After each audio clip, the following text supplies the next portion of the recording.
মার দেবো। বাঙালিদের জনপ্রিয় একটা খাবার হচ্ছে ছ্যাঁকার তরকারি। নমস্কার বন্ধুরা, স্বপ্ন কিচেনে সবাইকে স্বাগত জানাই। প্রতিদিনের মতো আজকে একটা আমি ভিডিও নিয়ে এসেছি। আজ আমি সবার সাথে শেয়ার করব ছ্যাঁকার তরকারি। এখন শীতকালে কিন্তু অনেক রকম সবজি পাওয়া যায়, আর এই শীতকালের সবজি কিন্তু অনেক টেস্টি হয়। আজকে আমি অনেক কয় রকম সবজি নিয়েছি, এই সবজিটি আমি আজকে ছ্যাঁকা বানাবো। আর এই শীতকালে, এই ঠান্ডাকালে কিন্তু এই ছ্যাঁকার তরকারি যে খেতে, তাই বন্ধুরা আমাদের পুরো ভিডিওটা দেখবেন আমি কি করে ছ্যাঁকার তরকারি রান্না করি। আর এই ছ্যাঁকার তরকারি রান্না করে আপনারাও খাবেন, খেতে যে এত টেস্টি লাগে। আমাদের বাঙালিদের জনপ্রিয় একটা খাবার হচ্ছে ছ্যাঁকার তরকারি। তার সাথে আজকে ছ্যাঁকার তরকারি আমি দিব ওই যে শীতল, আমি গরম জল দিয়ে ভিজিয়ে রেখেছি শীতল।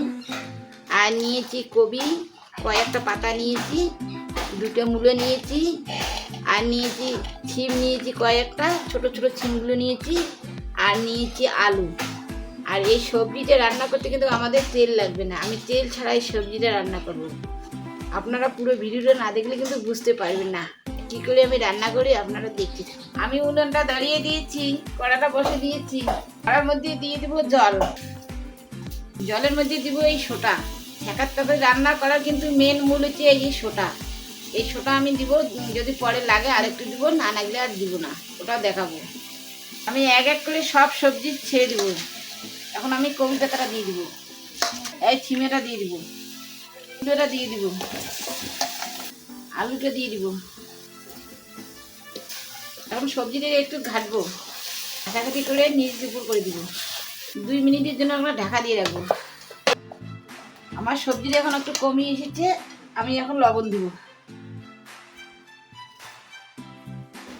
আর এই সবজিতে কিন্তু হলুদ লাগে না। এখন দিব কাঁচা লঙ্কা, ফুটানো আছে কাঁচা লঙ্কা,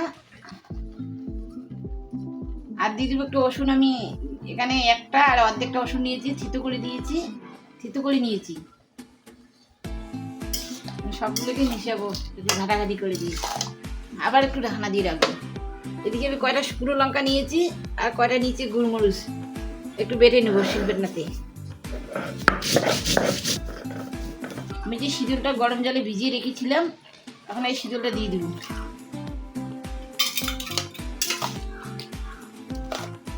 যে শুকনো লঙ্কা আর গোলমরিচটা বেড়েছিলাম, এটাও দিয়ে দিব,